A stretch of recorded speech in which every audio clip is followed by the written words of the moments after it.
설교 제목은 당신의 명령에 따르리이다. 여호수아 두 번째 시간이 되겠습니다. 지난 시간부터 구약 여호수아서를 본문으로 주일 설교를 하고 있습니다. 그 이유는 여호수아서가 혼란스럽고 답답한 우리 현실에서 뭔가 비전과 용기와 격려를 줄 수 있는 말씀이 있다라고 확신하기 때문에 그렇습니다. 정규 군사훈련이라고 하는 받아본 적이 없는 노예들을 이끌고 당시 고대 사회에서 지중해 변에서 가장 잔인하고 강력한 7 부족이 버티고 있던 가나안 땅으로 겁없이 돌진했던 지휘관, 실력이라는 칼과 그리고 인격이라는 칼집을 겸비하여 정복자에게 오만함을 전혀 느낄 수 없었던 지도자, 위기의 순간마다 하나님 앞에 무릎을 꿇고 사람 붙들고 의논한 것이 아니라 하나님 앞에 무릎을 꿇고 하나님의 음성에 귀를 활짝 열었던 영성의 사람, 그가 바로 우리가 공부하려고 하는 여호수아 그 주인공입니다. 여호수아 역시 모세만큼이나 오랜 시간 착실하게 준비한 사람이었습니다. 구약 성경에 보면은 여호수아가 지도자 모세의 권위 아래 어떻게 성숙되고 성장했는지 보여주는 말씀이 많이 있는데 제가 몇 군데만 여러분들에게 소개해드리도록 하겠습니다. 모세가 시내산에 올라가서 40일이 넘도록 하나님과 독대하여 십계명과 율례를 받을 때 여호수아는 모세를 수행하여 하나님의 영광을 그의 눈으로 그의 귀로 듣고 보았습니다. 광야에서 아말렉 족속과 싸울 때 여호수아는 모세의 명령을 받들어 이스라엘 백성을 이끌고 싸움터에 나아가 승리를 맛보기도 했습니다. 여호수아는 가데스바네에서 가나안 땅을 점탐하는 요원의 12명의 요원의 하나로 선발되어서 비록 가나안 족속의 신장이 장대하고 그들이 호전적이라 할지라도 하나님이 우리를 도우시면, 하나님이 우리 편 되시면은 그 땅을 넉넉히 정복하시다고 확신했던 믿음의 사람이었습니다. 그러나 천하의 여호수아일지라도 막상 위대한 지도자 모세의 자리에 섰을 때 두려움이 먹구름처럼 몰려왔던 것은 또한 사실입니다. 그때 여호수아에게 준 하나님의 말씀이 우리가 여호수아 1장 5절의 말씀이었다고 말씀을 드리면서 우리 사랑하는 교우들, 이 말씀 그냥 성경에 나와 있는 한 구절로 이해하지 말고 오늘 힘들게 살아가고 있는 나에게 주신 말씀으로 받자 하면서 여러분들에게 말씀한 말씀이 있습니다. 내 평생에 너를 능히 대적할 자가 없으리니, 내 평생에 너를 능히 대적할 자가 없으리니 내가 모세와 함께 있었던 같이 너와 함께 있으리라. 너를 떠나지 않고 내가 너를 떠나지 않고 버리지 아니하리라. 이 말씀을 여러분 심령 속에 아로새겨서 이 오목한 세상살에서 승리하는 교우들이 되기를 다시 한번 주의 이름으로 축원합니다. 사랑하는 교우 여러분, 우리도 살다 보면은 심한 스트레스와 두려움에 눌릴 때가 있습니다. 그래서 잠을 청하지 못하고 온 밤을 꼬박 새우는 그럴 때도 있어요. 그게 인생이라는 거죠. 어떤 사람은 이런 일이 있고 어떤 사람은 이런 일이 없는 게 아니라 모든 사람들에게 보편적으로 이런 경험을 하는 거면서 살아가는 것입니다. 그때 기억하시길 바랍니다. 인간적인 두려움을 극복하는 비결은 여러분들이 봉착한 문제에 집중하는 것이 아니라 하나님께 집중하는 것임을 꼭 믿는 여러분이 되시길 바랍니다. 하나님께 집중하다는 것이죠.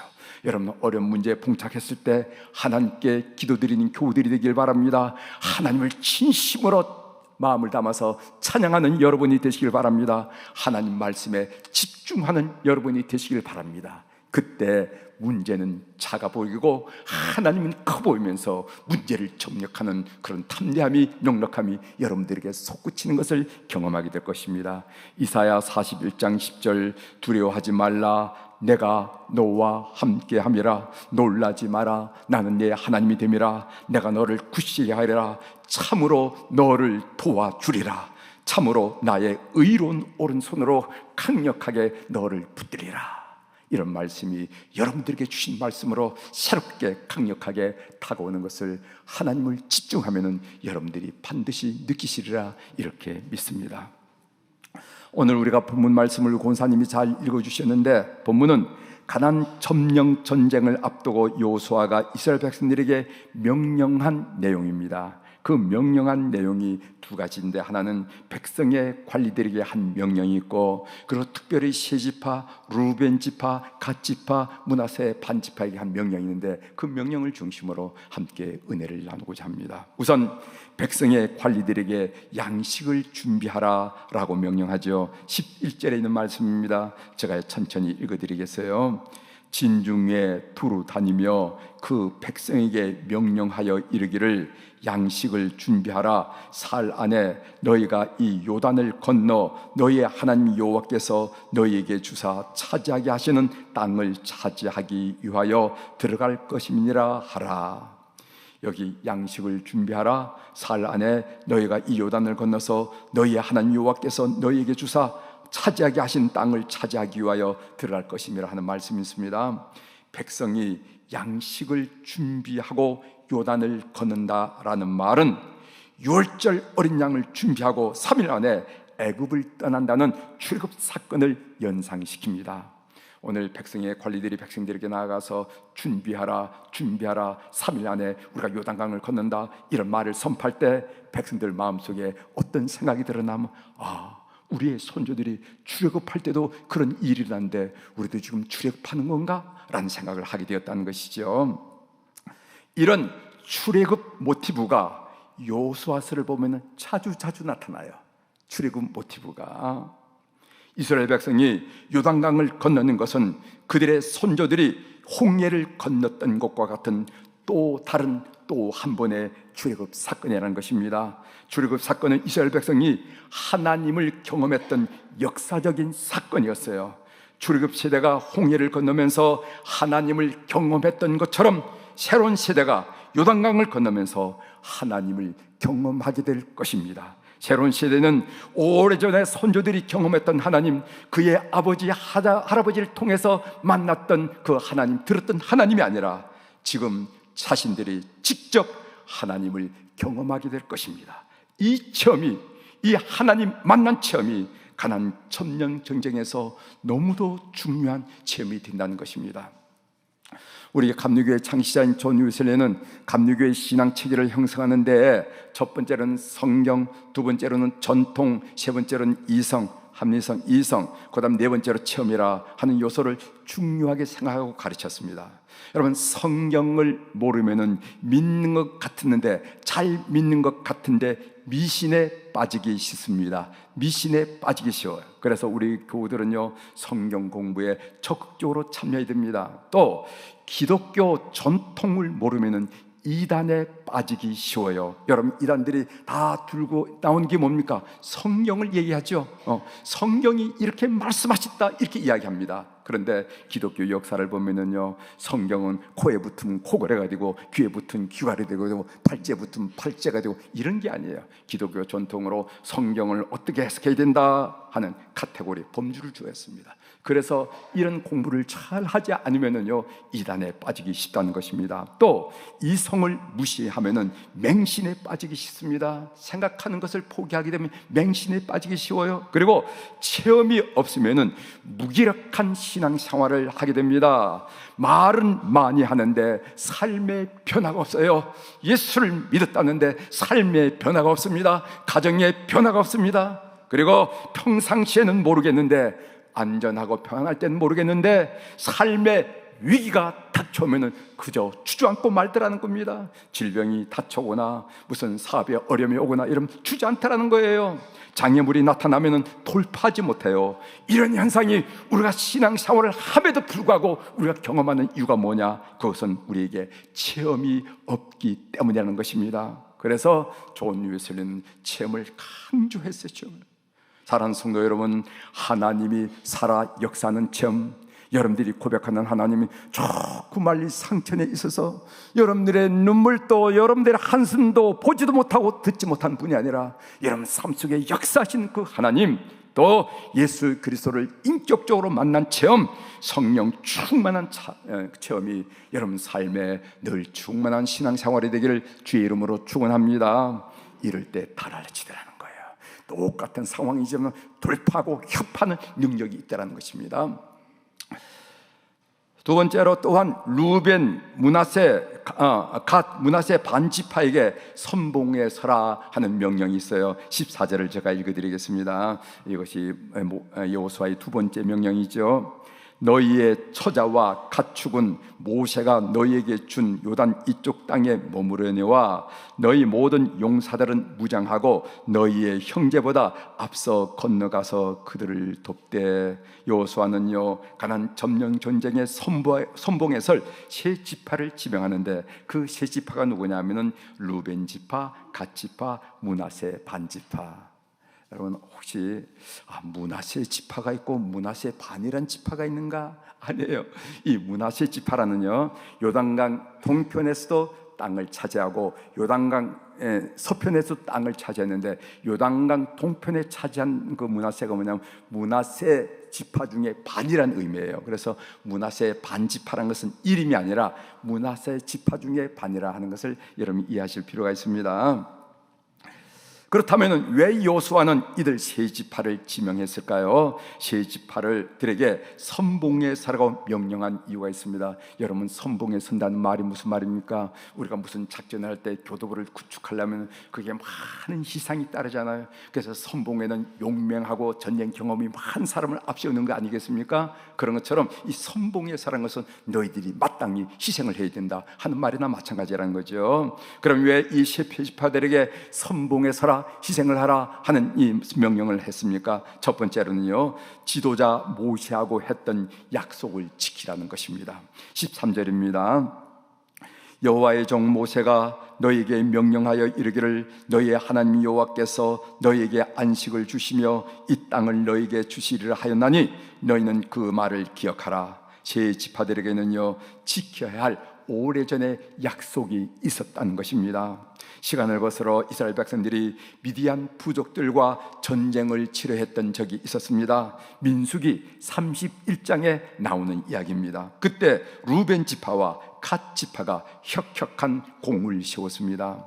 승리한 이스라엘 백성들은 전리품을 분배했는데, 여러분 고대 전쟁의 목적은 전리품 분배가 아니겠어요? 전리품을 분배했는데, 그래서 싸움에 참여한 모든 병사들에게 전리품을 나눠주는 것이 고대 전쟁의 목적이었는데, 전공이 큰 루벤과 갓 지파에게 가장 많은 가축들이 돌아갔습니다. 가축이 많아진 것은 좋은 일이지만은 그들에게 난감한 일이 발생했습니다. 가축들을 데리고 이동하는 것과 먹이는 것이 쉬운 일이 아니었어요. 사람 건너기도 어려운 요단강을 가축들을 건넌다는 말, 이거 쉬운 일이겠습니까? 사람 먹기도 아쉬운 이 식량에 가축을 먹인다는 게 그 쉬운 일이겠습니까? 이미 정복한 요단 동편 땅은 가축을 기르기에, 가축을 치기에 넓은 목초지였습니다. 그래서 루벤과 갓 지파는 모세에게 요단강 동편 땅을 자기들에게 분배해 줄 것을 요청했다는 것이죠. 그러자 모세가 그들에게 분노하고 화를 냈습니다. 이제 막 이스라엘 백성들이 힘을 모아 요단강을 건너서 가나안 정복 전쟁을 벌이려는 참이었습니다. 이런 때 루벤과 갓 지파의 요청은 너무너무 이기적인 요청이었고, 나아가 이스라엘 전체의 단합을 깨뜨리고 사기를 저하시킬 수 있는 얘기라는 것이죠. 그래서 모세가 화를 냈어요.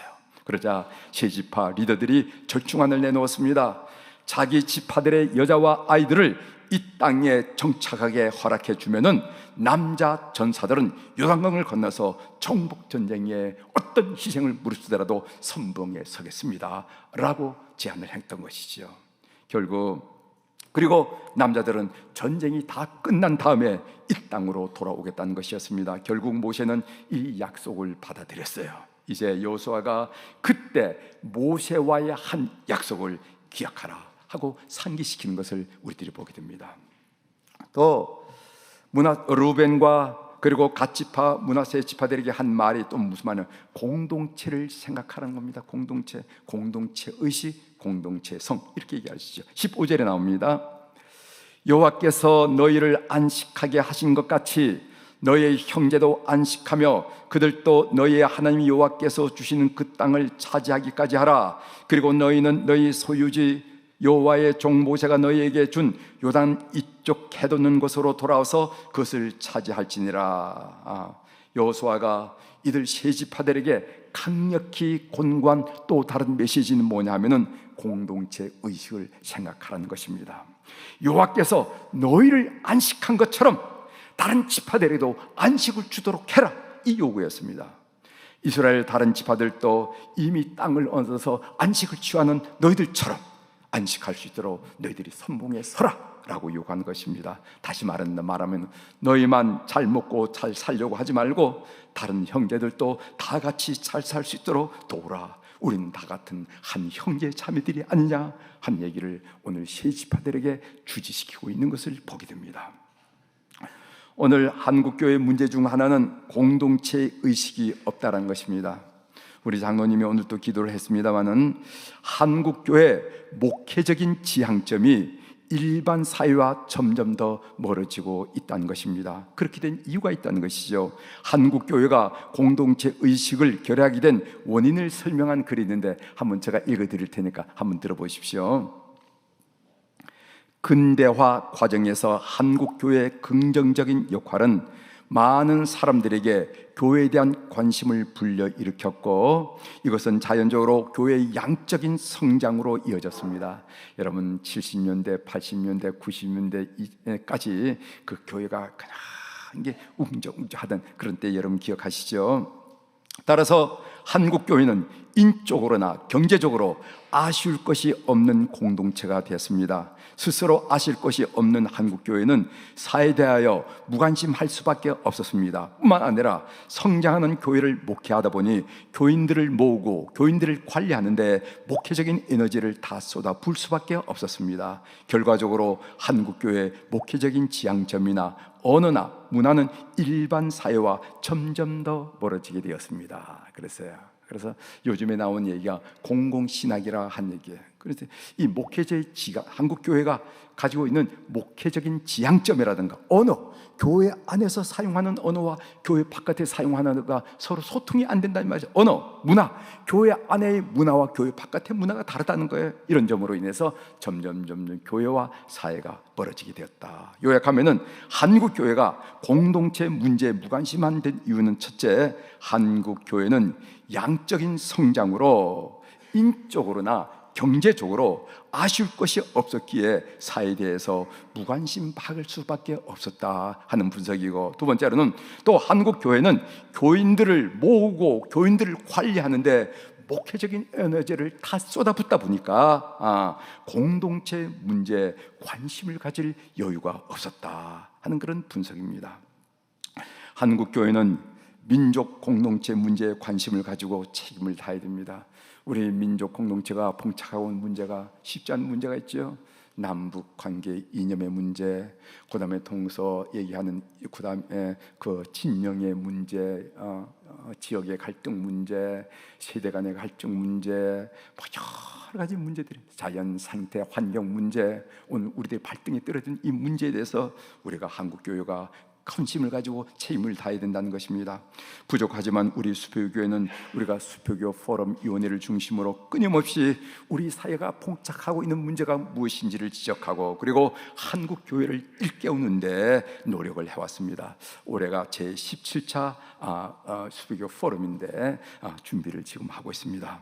그리스도인들은 책임을 다하는 삶을 살아냄으로써 그리스도를 증언해야 됩니다. 세상 사람들은 책임을 다하는 그리스도인들을 통해서 그리스도를 만난다는 것이에요. 이것이 제가 강조드리는 초기 교회의 특징이라는 거예요. 초기 교회의 특징이라는 거예요.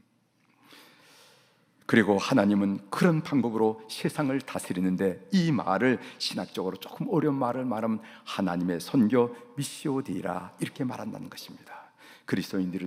우리 그리스도인들이 책임을 다하지 않을 때 세상은, 우리는 교회 안에서는 2단이니 3단이 이야기하지만은 세상 바깥에서 보면 너희 교회나 2단이나 다 똑같이 보인다 이렇게 얘기한다는 것이죠.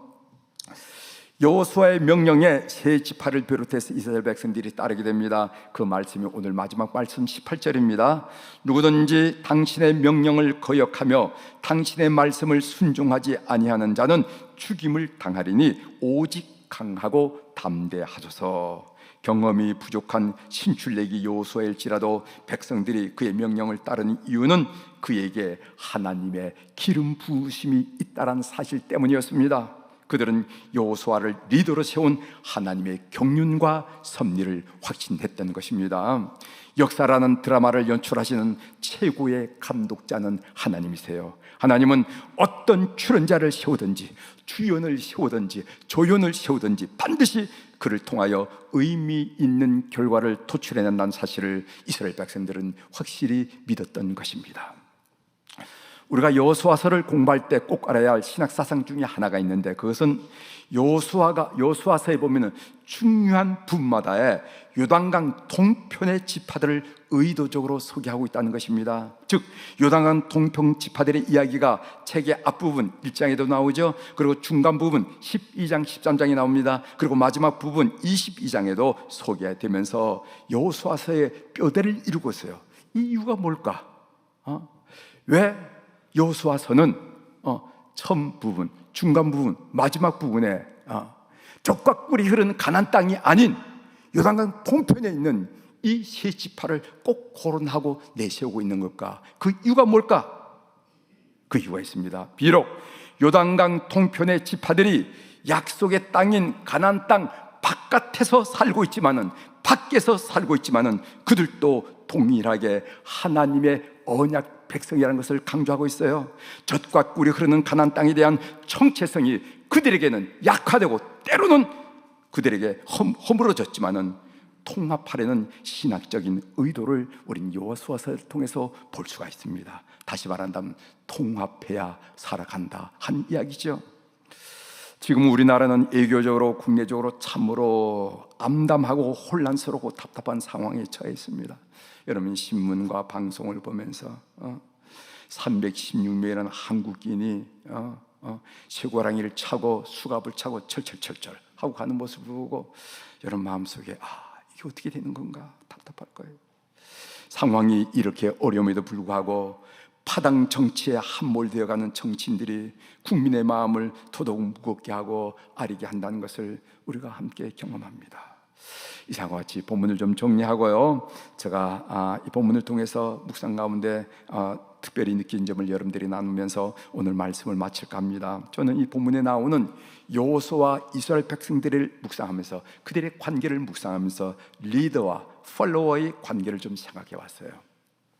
우선 좋은 팔로워, 따른 자죠. 팔로워는 따른 자죠. 좋은 팔로워가 좋은 리더가 된다 하는 사실을 우리는 꼭 마음에 새겨야 됩니다. 하나님이 세워진 리더십 훈련 과정의 기초, 하나님의 커리큘럼, 리더십을 세우는 커리큘럼의 가장 기본이 뭐냐면은 항상 하나님을 섬기고 사람을 따르는 일에서부터 시작해요. 그 커리큘럼 1장이 뭐냐면은 너는 하나님을 섬겨야 된다, 그리고 다른 사람을 따를 줄 알아야 된다, 이렇게 된다는 거예요. 리더를 따르는 법을 제대로 익히지 못한 사람은 제대로 된 리더가 될 수 없다는 것입니다.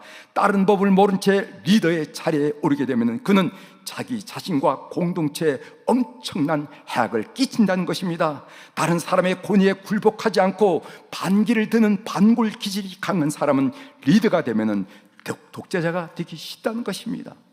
또 다른 하나는요, 좋은 리더가 되려면 좋은 팔로워가 되어야 된다는 것입니다. 이것이 중요해요.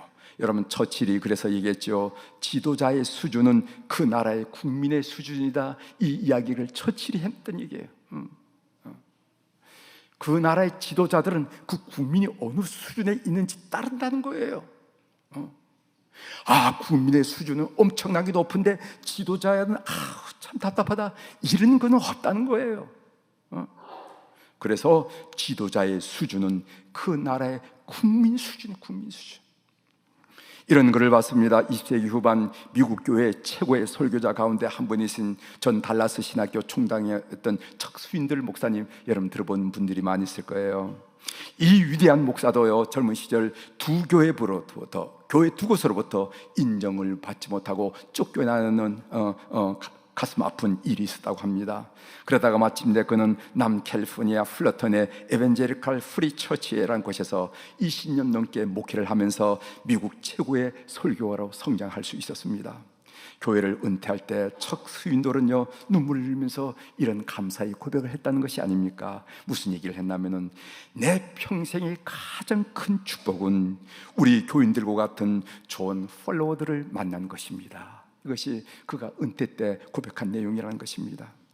그의 교인 가운데 한 사람이 전한 말이랍니다. 한 번은 설교의 은혜를 받고 수인들 목사에게 다가가서, 목사님, 오늘 설교에 은혜를 받았습니다 라고 고마움을 표현했더니, 뜻밖의 수인들 목사가 눈물을 걱정거리면서 이렇게 말하더라는 겁니다. 한 발짝 다가와서, 누군가로부터 이런 격려의 말을 들은 지가 참 오래됐습니다. 고맙습니다. 자매님 정말 감사합니다. 이렇게 얘기하더라고요. 이 말을 들은 교인은 이런 유명한 설교자도 참으로 따뜻한 격려가 필요하다는 사실을 그때 새롭게 처음 깨달았다, 이렇게 고백했다는 것입니다. 그렇습니다. 우리가 보기에는 유명하고 강해 보이는 리더들도 그 속은 한없이 외롭고 연약할 수가 있습니다. 리더들은 팔로우들의 따뜻한 격려를 먹고 그것을 자양분으로 성장합니다. 리더의 수준은 바로 팔로워의 수준, 어떤 의식을 가지고 있는지 그 팔로워의 수준 따라 리더가 성장한다 하는 말이죠. 사랑하는 교회 여러분, 우리 모두는 리더이거나 또는 팔로워일 것입니다. 속해 인도자, 도속장, 성가대장, 남녀 선교회장, 각 부서장, 각 조직의 위원장들은 아마 리더의 지위에 위치해 있는 것이겠지요. 또 그런 조직에 속한 분들은 팔로워라고 우리가 말할 수가 있겠지요. 리더는 좋은 팔로워가 먼저 되십시오. 그리고 팔로워는 따뜻한 격려와 순종을 통해서 리더를 많이 세우는 그런 아름다운 공동체, 수표교 공동체가 되기를 주 이름으로 권면합니다. 이런 좋은 리더들, 이런 좋은 팔로워들이 있을 때 교회는 든든해지는 거예요. 기러기는 월동을 위해서 4만 킬로를 날아간답니다. 기러기가 날아갈 때는 항상 V자 대형을 이룬다는 것이죠. 앞서 날아가는 기러기가 양력을 만들어주면, 날개짓에서 그 바람 양력을 만들어주면, 뒤에서 날아가는 기러기는요, 혼자 날아가는 것에 71%, 100%를 써야만 날아가는데 71%만 써도 날아갈 수 있다는 것입니다. 그런데 기러기들은 비행할 때 끊임없이 소리를 내는데, 그것은 앞에서 바람을 헤치고 힘들게 날아가는 그 선도하는 그 기러기를 격려하기 위해서 한다는 겁니다. 기러기가 어떻게 우는지 아세요? 기럭기럭? 전 기럭기럭 했던 어떤 사람, 에이 목사님 기러기가 어떻게 기럭기럭 웁니까? 콩콩 이렇게 울죠. 뭐 이렇게 얘기를 하는데 뭐 어떻게 우는지는 모르지만 여러분 기억했으면 보시길 바랍니다. 오늘 우리는 과연 무엇으로 리더를 격려하며 세우고 있습니까? 꼭 생각하는 좋은 리더, 전 팔로워가 되기를 주 이름으로 축원합니다. 기도하시겠습니다.